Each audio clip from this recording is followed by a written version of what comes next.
Para empezar con orquestación, en realidad vamos a analizar fragmentos, difícilmente vamos a analizar una obra de principio a fin, puesto que la orquestación está relacionada con la estructura de las frases. Eso significa que la orquestación cambia continuamente. Si nosotros tenemos un inciso o un motivo que funciona como respuesta y luego otro, perdón, como pregunta y luego otro como respuesta, pues probablemente la orquestación cambiará en algún punto. ¿Sí? No tenemos una orquestación que se mantenga durante tanto tiempo. Esto es muy importante, por eso es que vamos a analizar fragmentos más que obras completas. Tal vez analizaremos, como en este caso, varios fragmentos de la misma obra, pero no lo haremos de principio a fin. También es importante mencionar que ustedes ya lo habrán notado cuando escucharon la Sinfonía 25, es que la orquesta no toca todo el tiempo, o no toda la orquesta toca todo el tiempo. Es muy importante ver que hay cambios entre la cantidad de instrumentos que tocan, a veces son menos o a veces son todos, pero no siempre se mantiene la misma cantidad de instrumentos. Eso también ayuda a darle variedad y está muy relacionado con lo que decíamos antes, con la estructura de las frases. Y es muy importante entonces mostrar que podríamos decir que la conclusión principal es que hay una relación entre la dinámica, el tipo de textura y la cantidad de instrumentos. No podemos hacer un cambio de dinámica o pretender hacer un cambio de dinámica si no también hacemos un cambio en la orquestación. Y normalmente un cambio de textura implicará un cambio de dinámica o un cambio en la cantidad de instrumentos. Eso es muy importante, están interrelacionados. No puedo decir que uno de ellos sea más importante, en realidad están conectados entre sí y tendríamos que ajustarlos de acuerdo a las necesidades de lo que queramos orquestar. Bien, solo como recordatorio, hablábamos de textura. Es muy importante decir a qué nos referimos con texturas, y sobre todo porque es un concepto que está más asociado con el tacto, ¿no? Tocar texturas. Mientras que en música es más bien se usa como porque lo asociamos con algo. Entonces en texturas en música nos vamos a referir a distintas formas y capas que tiene el sonido. Por un lado tenemos una textura de monódica, que vaya a ser un solo elemento como un elemento principal, no hay un fondo. La homofonía, que podríamos decir que ya hay un fondo, pero el fondo no resalta mucho. Hay libros que de hecho homofonía lo ponen a la par que el siguiente, que es melodía y acompañamiento, donde tenemos bien diferenciado quién es la voz principal y los demás hacen acompañamiento. Y por último, bueno, contrapunto. Por último ya tendríamos una textura en donde hay más de una voz principal o varias voces principales y que es una textura más rugosa. Es muy importante separarlas y saber a qué nos referimos con cada una, porque en orquestación vamos a continuamente estar hablando de esto de las texturas. Empezando con la textura más simple, la monodia, cuando nosotros solo tenemos una línea melódica. Si nosotros queremos orquestar una línea melódica, pues solo tenemos en realidad pocas opciones. La primera es en unísono, es decir, que la misma línea esté orquestada en varios instrumentos, pero en el mismo registro. ¿Esto qué implica? Esto implica que solo algunos instrumentos lo podrán hacer, puesto que cada instrumento puede variar de registro. Es decir, si yo pongo a un violín haciendo una melodía, probablemente un contrabajo no lo podrá hacer en el mismo registro, o un fagot, dependiendo de qué registro nos vamos a referir. Sin embargo, podríamos ajustarlo, solamente escribirlo a los instrumentos que puedan hacer ese doblaje a unísono. Entonces, el doblaje al unísono va a ser una mezcla mucho más homogénea, los timbres se van a mezclar un poco más, porque están en la misma altura exactamente. Sin embargo, podríamos decir, más limitado el número de instrumentos que puede hacer una línea melódica, porque solo serán aquellos que puedan ajustarse al registro de la melodía. La otra posibilidad que tenemos es el doblaje a octavas o a octava. Es cuando tenemos también una línea melódica, la ponemos también en varios instrumentos, pero en el registro que más se adecue a ellos. Eso significa que la línea melódica se transportará dependiendo de cuál es el registro más cómodo para cada instrumento, y en eso pues implicará que la melodía puede sonar en más de una octava, porque vamos a ajustarla al instrumento. En este caso sí podríamos hacer que prácticamente todos los instrumentos tocaran la melodía. Podríamos hacer un tutti, porque vamos a ajustar esta melodía a cada uno de sus registros. Entonces, ¿qué pasa cuando tenemos este doblaje octavas? Bueno, suena muy grande porque tenemos la misma melodía en muchas octavas. Puede sonar un poco también demasiado pesado. Y por otro lado, sí podemos diferenciar más claramente quién está haciendo qué, ¿no? Porque sí podemos escuchar que el registro de arriba, por ejemplo, es una flauta y que el registro del medio es un clarinete. O sea, si están a distancia de octavas es más fácil diferenciar un timbre del otro. Entonces, los dos son efectivos, solamente que los vamos a usar en momentos distintos.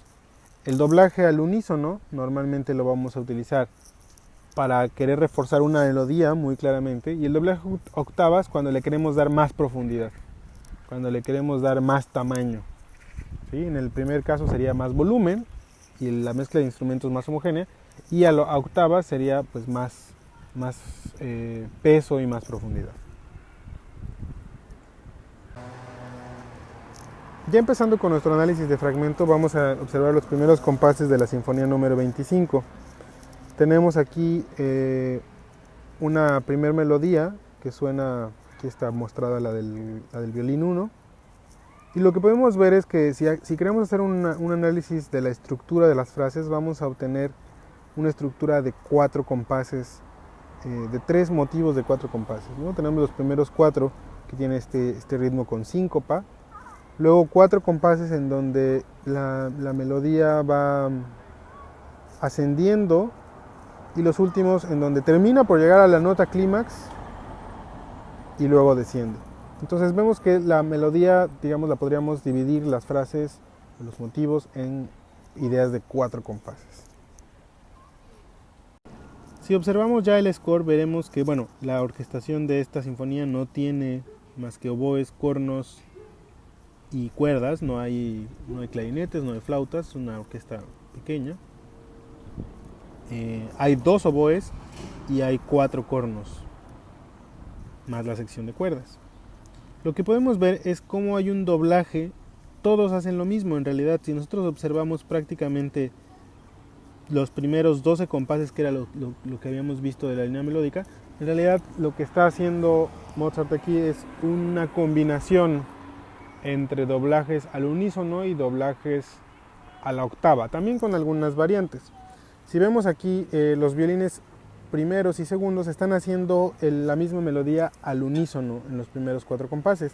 De hecho, prácticamente hasta el final, violines primeros y violines segundos están haciendo la melodía al unísono. Bueno, aquí no podríamos hablar de mezcla de timbres porque el timbre es realmente el mismo. Lo que va a sonar más bien es mucho más reforzada esa voz, o en ese registro esta melodía.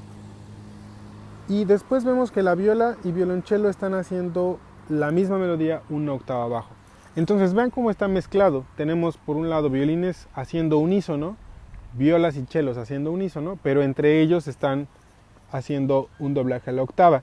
Y de hecho tenemos uno más a la octava, porque el contrabajo está leyendo exactamente lo mismo que el violonchelo, pero suena una octava por debajo. Entonces en realidad esta melodía la tenemos en 3 octavas diferentes. Algo que hay que resaltar es la función que tiene el oboe. El oboe está doblando, de hecho los 2 oboes, ahí si se fijan hay una expresión que dice A2, eso significa que aunque haya una sola melodía, tocan los 2 oboes lo mismo. El oboe está haciendo la misma melodía que los violines primeros y segundos, solo que no con el mismo ritmo. En lugar de hacer el ritmo sincopado, hace solamente una nota larga. Esto sirve para darle resonancia, para darle al menos esa sensación de que el sonido se queda un poco más, para que no suene tan seco. Es como un doblaje en donde el ritmo no está tomado en cuenta, solamente la nota larga. Pero en realidad está haciendo exactamente las mismas alturas y se va a escuchar y se va a mezclar tímbricamente con los violines primeros y segundos. Bien, a partir del compás 5, bueno, el doblaje al unísono de los violines continúa, ese está siempre, y más bien se responde en la segunda parte del compás con un tutti. Entonces tenemos entrada de la melodía con los violines solamente y luego interrumpe o más bien acentúa el tutti. Aquí nuevamente es la combinación. Vean cómo podemos reforzar o acentuar algunos puntos. Aunque es la misma melodía, algunos puntos están doblados al unísono y otros están doblados en varias octavas. Justo en ese compás vemos como en rojo, en el compás 5, en rojo tenemos el doblaje al unísono de los dos violines. Y luego en el siguiente tenemos oboes, violines primeros y violines segundos al unísono, viola una octava abajo, violonchelo otra octava más abajo y contrabajo una octava más. Entonces eso significa que tenemos la misma melodía sonando en 4 octavas diferentes. Esto se va a repetir por los siguientes 5 compases. Ahora, aquí es muy importante ver que los cornos no están haciendo un doblaje de la melodía. Esto es, ya lo habíamos comentado, debido a que en esta época los cornos eran naturales. Eso significa que no podían hacer todas las notas, ¿no? Entonces solamente hacen el acorde de fondo, pero de alguna manera están participando en este acento que se está haciendo en la segunda parte del compás. Bien, a partir del compás 9 lo que observamos es un doblaje ya prácticamente en varias octavas, las mismas que se habían estado presentando, pero ahora sí se mantiene este doblaje todo pues hasta que termina esta frase de 12 compases. Lo que hay que aquí resaltar es simplemente cómo se distribuye en varios registros y varias cosas que hay que resaltar. Una es, bueno, ya hemos mencionado el corno, al no tener todas las notas disponibles, pues solamente hace algunas, las que coinciden con la armonía. Más adelante ahorita aclararemos algunas cosas de los cornos. Tenemos aquí en unísono a los oboes, violines primeros y violines segundos, una octava abajo a violas y otra octava más abajo a violonchelos. El contrabajo también suena una octava más por debajo, entonces también está en cuatro octavas diferentes. Sin embargo, lo que vemos aquí es que al final ajusta y el contrabajo y el violonchelo, en lugar de continuarse en el mismo registro, en realidad lo hace una octava arriba, lo salta una octava arriba. Es más, decimos arriba en las violas tenemos una aglomeración sol sol, también en los violines, mientras que en los violonchelos y contrabajos tenemos un salto de octava. Probablemente aquí Mozart lo hizo para que no se volviera demasiado grave o demasiado pesado este material y además para que también porque va a seguir bajando. En realidad fíjense cómo la línea melódica llega hasta el fa sostenido del compás 12, entonces iba a seguir bajando, por eso probablemente decidió cambiarlo de octava. Eso se puede hacer, se puede ajustar cuando nosotros hacemos doblaje a octavas. Probablemente, por ejemplo, si una nota está fuera del registro tal vez o algo así sucede, puedo cambiar o la dirección de algún salto sin que esto afecte la estructura de la melodía. Es decir, no puedo hacerlo en cualquier punto, necesito hacerlo en donde sea menos evidente tal vez. Aquí podemos ver justamente el momento donde se hizo este cambio de octava en lugar de mantenerlo como aglomeración. Y también vemos que en el compás siguiente la melodía que tiene violines primeros, bueno, prácticamente todos, es una melodía que va también con aglomeraciones: do, si, la, sol, sol, fa. Bien, entonces lo que hace aquí Mozart es que violas y violonchelos, en lugar de hacer las notas con ese ritmo, solamente hacen los cuartos con staccato. Es algo similar a lo que hizo con el oboe al principio. Es decir, en lugar de poner todo el ritmo, nada más pone una nota, pero es la misma, están doblando de todas maneras. Es como una forma rítmicamente simplificada del doblaje. Muy bien, con respecto a los cornos, lo que vemos aquí con los cornos es que son cornos en si bemol, esa B que está ahí es si bemol, aun cuando no tenga el bemol escrito, y el otro corno es corno en sol. Bien, ¿por qué se daba esto? ¿Por qué en dos tonalidades diferentes? Bueno, porque recuerden que eran naturales. y eran cornos en tonalidades mayores, es decir, un corno está en si bemol mayor y el otro está en sol mayor. Pero la pieza, la sinfonía, está en sol menor, entonces por eso usa uno de una tonalidad que por ejemplo es sol, que es la tónica, pero el otro corno lo usa, o los otros dos cornos los usa en si bemol porque es la relativa. Entonces así puede mezclar notas tanto de sol como de si bemol y lograr hacer la escala o notas de la tonalidad de sol menor. Por eso es que son dos tonalidades diferentes. Ahora, si ustedes se fijan, las notas que tienen escritos estos cornos son básicamente la tríada de la tónica y de la dominante, es decir, tenemos do, do, mi, do.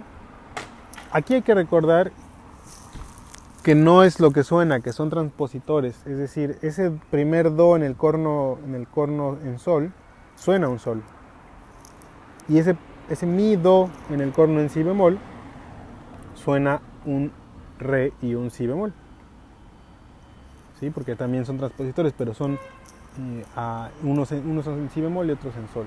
Entonces lo que es muy importante es que básicamente un corno natural solo puede ser la tríada de la tónica, y si acaso en algún registro, sobre todo ya es registro más, digamos, del medio agudo, ya podría ser tal vez la tríada de la dominante. Vean, por ejemplo, en el último compás del primer sistema, vean cómo tiene ahí, no la tríada completa, pero sí tiene ahí escrito sol y re, ¿no? Esto implicaría la tríada de la dominante de do, que acuérdense no sonaría sol y re, sonaría re y la, por eso digo que es el dominante. Y arriba, en el corno en si bemol, tendríamos un re y un do, es decir, ahí está el acorde con séptima incluso, ¿no? Es muy importante que vean que no pueden hacer tantas notas. ¿Qué notas le escribo a un corno natural? Pues vean aquí, este es un muy buen ejemplo, donde solamente le voy a escribir si acaso las notas del acorde de tónica y a veces la tríada del dominante, pero ni siquiera completa, solamente está la nota dominante y la quinta de ese acorde, ¿no? Vean, ahí está escrito un sol re. Entonces, más adelante veremos detalles con respecto a los cornos, pero eso es muy importante, no pueden hacer todas las notas. Por eso es que aquí en realidad no se involucran directamente en el doblaje, aunque sí en los acentos, sí reforzando, pero no pueden hacer toda la melodía que está haciendo los violines primeros y segundos. Entonces por eso no los mete o no los involucra en este doblaje. Bien, su tarea van a hacer el doblaje más bien la orquestación de este tema, de esta melodía, y van a hacer dos orquestaciones.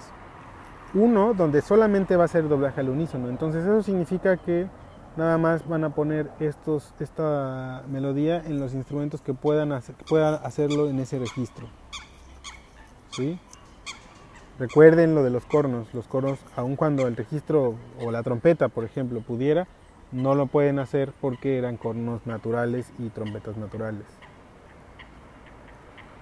Después van a hacer otra orquestación donde van a hacer combinación de doblajes al unísono y buscando el tutti en algún punto de fragmento también en octavas.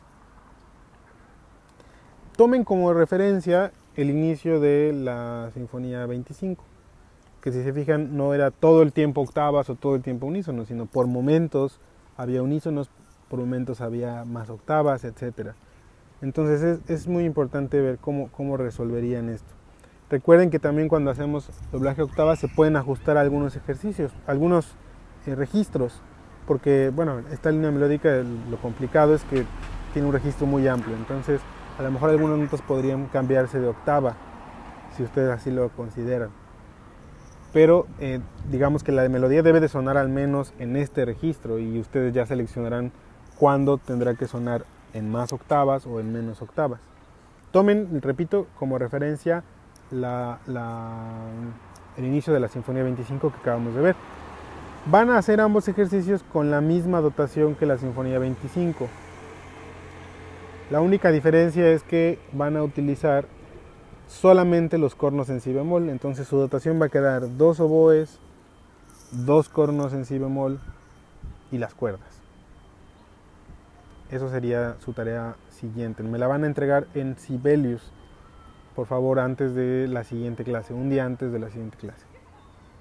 Les agradezco su apoyo y su atención y nos vemos pronto.